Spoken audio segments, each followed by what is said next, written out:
এই উৎসবে মহিলারাও নিজেদের পছন্দমতো পুরুষ সঙ্গী বাছাই করে নেয়। তাছাড়া গোষ্ঠীপতি শাসিত উডাবে উপজাতির মেয়েরা বিয়ের আগে যে কোনো পুরুষের সঙ্গেই শারীরিক সম্পর্ক স্থাপন করতে পারে।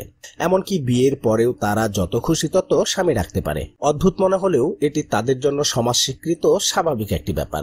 প্রাচীনকাল থেকেই এখানকার সমাজে নারী পুরুষ সকলেই অবাধ যৌনতার সুযোগ পেয়ে থাকেন। হ্যালো বন্ধুরা, রহস্য বিচিত্রার আরও একটি নতুন ভিডিওতে স্বাগতম। বন্ধুরা, সমগ্র পৃথিবী জুড়ে বিভিন্ন দেশে দেশে নানা রকম বিশেষ বিশেষ রেওয়াজ পালন করা হয়। এই রেওয়াজগুলোর মধ্যে এমন কিছু অদ্ভুত রীতিনীতি রয়েছে যা আমাদের কাছে একেবারেই স্বাভাবিক নয়। আমাদের কাছে যে রীতিনীতিগুলো অস্বাভাবিক বলে বিবেচিত, সেগুলোই বিশ্বের বিভিন্ন দেশে দেশে অত্যন্ত ঘটা করে উৎসব হিসেবে পালন করা হয়ে থাকে। বন্ধুরা, তেমনি বিয়ে নিয়েও বিশ্বের বিভিন্ন স্থানে অদ্ভুত সব রীতি প্রচলিত রয়েছে। এর মধ্যে অন্যতম একটি রীতি হলো অন্যের স্ত্রীকে চুরি করে নিয়ে তাকে বিয়ে করা।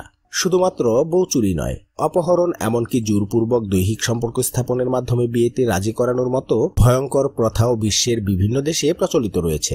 এই ব্যাপারগুলো আমাদের কাছে গুরুতর অপরাধ বলে বিবেচনা করা হলেও বিশ্বের অনেক অঞ্চলে এটিকে বৈধতা দেয়া হয়। এসব আজব রীতিনীতি আইন বিরোধী হলেও সামাজিক রীতি হিসেবে বিশ্বের বিভিন্ন অঞ্চলে এগুলোকে উৎসব হিসেবে আদিকাল হতেই পালন করা হয়ে আসছে। তেমনি পৃথিবীর বিভিন্ন সমাজে চলতে থাকা বউ চুরি নামে একটি আজব উৎসব নিয়ে আমাদের আজকের আয়োজন। চলুন বন্ধুরা, ভিডিওটি শুরু করা যাক। বন্ধুরা, সাধারণত আফ্রিকায় বসবাসকারী বিভিন্ন উপজাতিদের অদ্ভুত সব কর্মকাণ্ডের ব্যাপারে আমাদের কৌতূহলের কোনোই শেষ নেই। আফ্রিকার দেশগুলোতে যেসব উপজাতি রয়েছে তাদের জীবনযাপন যেমন আলাদা, তেমনি তাদের সামাজিক রীতিনীতিগুলো বেশ অদ্ভুত। এখানকার তেমনই এক অদ্ভুত উৎসব হলো অন্যর বউকে চুরি করে বিয়ে করা। হ্যাঁ বন্ধুরা, পশ্চিম আফ্রিকার দেশ নাইজারের উডাবে নামক যাযাবর উপজাতিরা যুগের পর যুগ ধরে এই উৎসবটি অত্যন্ত আনন্দের সাথে পালন করে আসছে। প্রতি বছর সেপ্টেম্বর মাসে সেখানকার কোনো এক মরুভূমিতেই তাদের এই উৎসবটি পালন করা হয়। এই উৎসবে টানা 7 দিন ধরে এখানকার পুরুষেরা অন্যের বউকে চুরি করে। আর এই উৎসবে অন্য কোনো পুরুষের কাছে চুরি হয়ে যাওয়ার জন্য সেসব পুরুষদের স্ত্রীরাও সামিল হয়ে থাকে। এ সময়টিতে অন্যের বউ চুরির পাশাপাশি চলে খাওয়া দাওয়া ও নাচ গান। তবে উৎসবের দিনক্ষণ ও স্থান আগে থেকে ঠিক করা থাকে না। উৎসবের ঠিক কিছুদিন আগেই তা ঘোষণা করা হয়। স্থানীয় ভাষায় এই উৎসবটির নাম হলো গেরেউল। এই উৎসবে মহিলারাও নিজেদের পছন্দমতো পুরুষ সঙ্গী বাছাই করে নেয়। তাছাড়া গোষ্ঠীপতি শাসিত উডাবে উপজাতির মেয়েরা বিয়ের আগে যে কোনো পুরুষের সঙ্গেই শারীরিক সম্পর্ক স্থাপন করতে পারে। এমনকি বিয়ের পরেও তারা যত খুশি তত স্বামী রাখতে পারে। অদ্ভুত মনে হলেও এটি তাদের জন্য সমাজ স্বীকৃত স্বাভাবিক একটি ব্যাপার। প্রাচীনকাল থেকেই এখানকার সমাজে নারী পুরুষ সকলেই অবাধ যৌনতার সুযোগ পেয়ে থাকেন। এই গেরেউল উৎসবের সবচেয়ে আকর্ষণীয় অনুষ্ঠান হলো ইয়াকে প্রতিযোগিতা। এটি হলো পুরুষদের এক বিশেষ ধরনের নৃত্য প্রতিযোগিতা। উডাবে উপজাতির পুরুষরাও নারীকে আকৃষ্ট করতে নানা রকম নৃত্য পরিবেশন করে।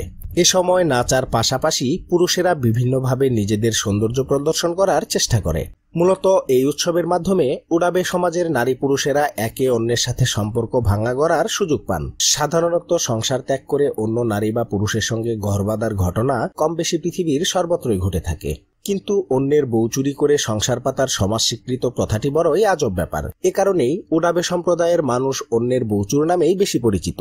এই সমাজের ছেলে মেয়েদের শৈশবে পিতামাতার ইচ্ছা অনুযায়ী নিজের আত্মীয় স্বজনের মধ্যে থেকে একজন মেয়েকে বিয়ে করতে হয়। তবে এই ব্যাপারে পুরুষরা কিন্তু অসন্তুষ্ট হয় না, কারণ বছর শেষে অন্যের সুন্দরী স্ত্রী চুরি করার সুযোগ তো তাদের হাতে রয়েছেই। প্রতি বছর অনুষ্ঠিত এই গেরেউল অনুষ্ঠানে উডাবে পুরুষরা রং বেরঙের কাপড় পরিধান করার সাথে সাথে সারা শরীরে নানা রকম রং মাখেন এবং নাচ গান করে মন জয় করে নতুন একটি বউ চুরি করার সব রকম প্রচেষ্টাই করে থাকেন। অনুষ্ঠানের এক পর্যায়ে কোনো উডাবে পুরুষ যদি কোনো নারীকে তার প্রথম স্বামীর কাছ থেকে কৌশলে চুরি করে নিতে পারেন, তবে তাদের সেই দাম্পত্য সম্পর্কটি সামাজিকভাবে স্বীকৃতি লাভ করে। এভাবেই এই অনুষ্ঠানের মাধ্যমে ভিন্ন কায়দায় একজনের স্ত্রী আরেকজন চুরি করে নেয়, আর পরবর্তীতে সেই বিয়েগুলোকে ভালোবাসার বিয়ে বলে উডাবে সমাজে স্বীকৃতি দেয়া হয়। বন্ধুরা, আমাদের সমাজে একাধিক বিয়ে করা বা বিয়ের পর কারো সাথে সম্পর্ক করা যতটা অনৈতিক ও অপমানজনক হিসেবে বিবেচিত হয়, সেখানকার সমাজে মেয়েদের কাছে এটা ততটাই পবিত্র। তাদের সমাজে এই রীতিটি সর্বজন স্বীকৃত। বউ চুরি করাটা তাদের মধ্যে এক ধরনের প্রতিযোগিতা। এই প্রতিযোগিতা শুরুর আগে পুরুষেরা প্রায় 6 ঘন্টা ধরে লাল মাটি, লিপস্টিক ও আইলাইনার সহ নানা রকম সাজার উপকরণ দিয়ে সাজগোজ করে এবং মাথার চুলের শোভা বাড়াতে চুলে পুঁতি ও কড়িগাথা বিনুনি করে।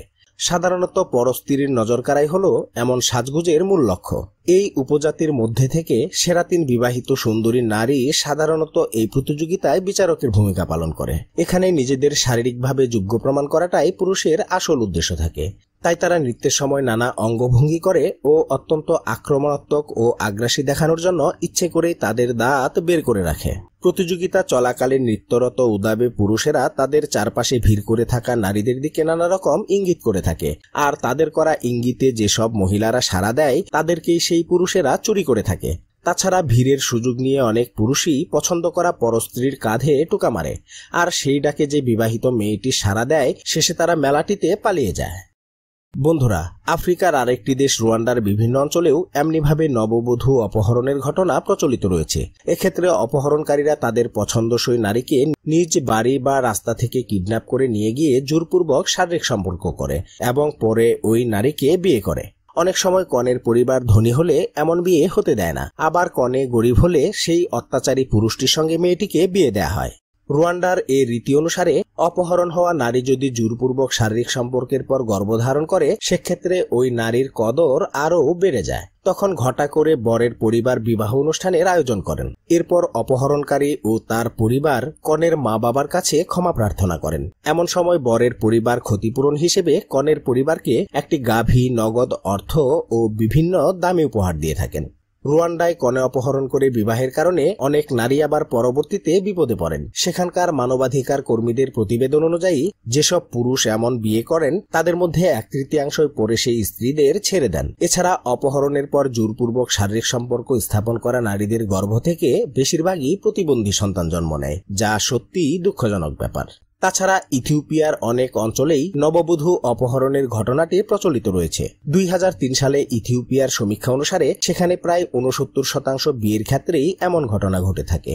ইথিওপিয়ার কোনো পুরুষ যদি অন্যের বউকে অপহরণ করতে চান তাহলে তিনি চাইলে তার বন্ধুদের সমন্বয়ে মিলে কাজটি করতে পারেন। এটি করার সময় তারা বাহন হিসেবে ঘোড়া ব্যবহার করেন। সেখানকার এই রীতিটি সবার সামনেই পালন করা হয়। কোনো পুরুষ যদি এভাবে কোনো নারীকে অপহরণ করে তবে নারীটিকে সে তার নিজ বাড়িতেই নিয়ে যেতে পারে। যতদিন না ওই নারী গর্ভবতী হচ্ছে ততদিন পুরুষটি তার পরিবারের সামনেই নারীটির সাথে জোরপূর্বক শারীরিক সম্পর্ক স্থাপন করে। এরপর তাদের বিয়ে দেয়া হয়। এই ঘটনায় ওই নারীটি যদি গর্ভবতী না হয় তাহলে সেই অত্যাচারী পুরুষটি সেই নারীটিকে আর স্ত্রীর মর্যাদা দেয় না। 2010 এবং 2013 সালের তথ্যের ভিত্তিতে 2016 সালে ইউনিসেফ জানায় ইথিওপিয়ার অন্তত 10 থেকে 13% বিবাহ এমন অপহরণের মাধ্যমেই ঘটে থাকে।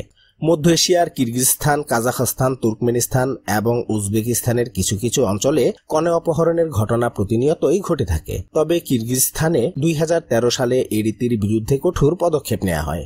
এক্ষেত্রে কনে অপহরণের দোষীর সাজা হিসেবে 10 বছরের কারাদণ্ডের শাস্তি নির্ধারণ করা হয়। কিরগিজস্তানে কনে অপহরণের এই ঘটনাটি স্থানীয়ভাবে আলাকুচু নামে পরিচিত।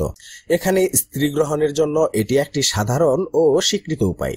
2015 সালে কিরগিজস্তানের এক সমীক্ষায় উঠে আসে সেখানকার প্রায় 14% নারী অপহরণের শিকার হয়ে বিবাহ বন্ধনে আবদ্ধ হন। বেসরকারি সংস্থাগুলোর গবেষণা অনুসারে সেখানে বউ চুরির ঘটনা প্রায় 75 থেকে 80%। যদিও বর্তমানে নানা রকম পদক্ষেপের কারণে এ ধরনের কর্মকাণ্ড অনেকটাই কমে গেছে, তবুও একেবারে যে ঘটে না তা কিন্তু নয়। আবার অবৈধ এ কর্মকাণ্ডে অপহরণকারীদের বিচারও খুব কমই হয়। শুধু এ কয়েকটি দেশই নয়, বরং কেনিয়া, দক্ষিণ আফ্রিকা, দাগেস্তান, চেচনিয়া এবং ইঙ্গুশেটিয়া সহ আজারবাইজানেও এমন ঘটনা ঘটে থাকে। এছাড়াও জর্জিয়া, পূর্ব ও দক্ষিণ এশিয়া, পাকিস্তান এবং ইন্দোনেশিয়ার কিছু কিছু সংস্কৃতিতেও এই কনে অপহরণের প্রচলন রয়েছে। এমনকি চীন, জাপান, আমেরিকা, মেক্সিকো, ইউরোপের রোমা, ভূমধ্যসাগরীয় ইতালি, আয়ারল্যান্ড এবং মাল্টার বিভিন্ন উপজাতিদের মধ্যেও বউ চুরির মতো এমন নিকৃষ্ট ঘটনা ঘটেই চলেছে। তো বন্ধুরা, আজকের ভিডিওটি এই পর্যন্তই। ভিডিওটি আপনাদের কাছে কেমন লাগলো তা অবশ্যই কমেন্টে লিখে জানাবেন। ভালো লাগলে অবশ্যই একটি লাইক দিবেন আর চ্যানেলটিকে সাবস্ক্রাইব করে পাশে থাকা বেল আইকনকে প্রেস করে দেওয়ার অনুরোধ তো থাকলোই। কথা হবে পরবর্তী ভিডিওতে। ভালো থাকবেন সবাই, ধন্যবাদ।